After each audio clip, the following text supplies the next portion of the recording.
Want to speak real Chinese from your first lesson? Sign up for your free lifetime account at ChineseClass101.com. There might be times in your life when you need to learn something right away. Maybe you have an unexpected exam, you need to prepare for a new job, or you might be traveling for work. In situations like these, many people feel the need to try to study a lot of information in a short period of time. But can you really learn a language by cramming in all of your studying in a short period? In this video, we'll talk about how cramming works with language learning. 1. Is cramming effective? A lot of people would probably answer yes to this question based on experiences they had in school.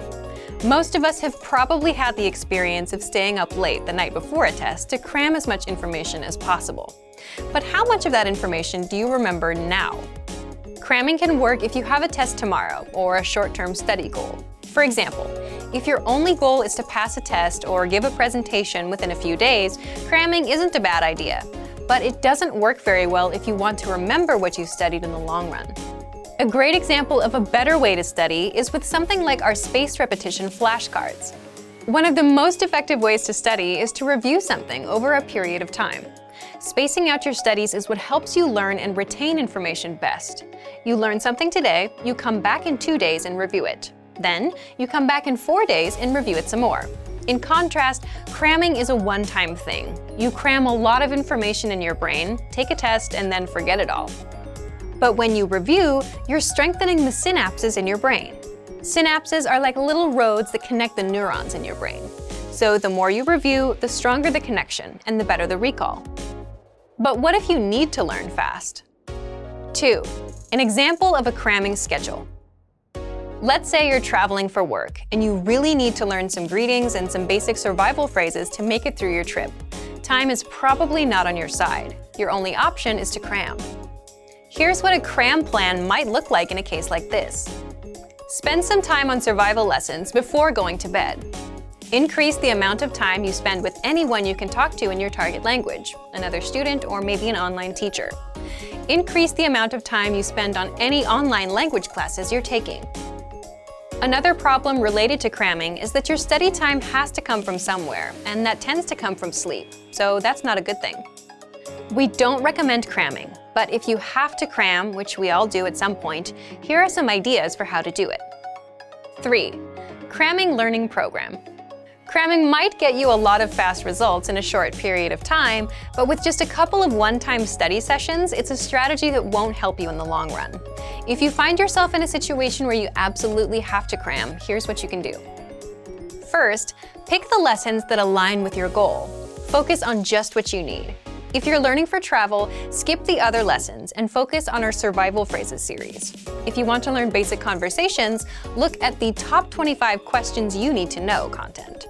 If you need special phrases for the bank or the post office, we have lessons for that too. And you can find lessons for all kinds of topics and scenarios in the lesson library. Second, prioritize lessons at your level more than the challenging lessons. If you're working within a limited time frame, you'll get more value for your time by doing lessons that are at your level. You can spend more time on the harder lessons later if you find you have the time. We have a vocabulary slideshow tool and a flashcard tool that you can use for quick study sessions. Both of these features quiz you on vocab and help you learn fast. Focus on mastering a few must-know lessons. It's better to know all of the dialogue from 5 lessons inside out than to run through 60 lessons and not remember anything. You can also take advantage of our lesson notes. Inside the lesson notes, you'll get the lesson dialogue, translations, explanations, sample sentences, and cultural insights. We have a printer-friendly version of the word bank too. Just click on that to create a printout. It'll give you a physical study sheet you can use to review anywhere. You can also print out PDF conversation cheat sheets and infographics. These teach you the must-know words and phrases for all kinds of topics: travel, basic conversations, talking about hobbies, airport vocab, and much more. With the infographics, you can save the images to your phone and just swipe through them for a quick review. And finally, when you're ready, do a quiz session. Even if you're low on time, a bit of review can help. After you're done with a lesson, stop and ask yourself, what was the main grammar point of the lesson? Try and explain that rule to yourself in your head, or say it out loud. Remember, we don't recommend cramming as the best method for learning a language. The key to building skills is repetition. But if you need a quick study session to learn a few key points in your target language, we have the tools to help you. When you're ready to come back and review what you've crammed, we can help you with that too. Get some support for your quick language study sessions and check out our complete language learning program. Sign up for your free lifetime account by clicking on the link in the description. Get tons of resources to have you speaking in your target language. And if you enjoyed these tips, hit the like button, share the video with anyone who's trying to learn a new language, and subscribe to our channel. We release new videos every week. I'll see you next time. Bye!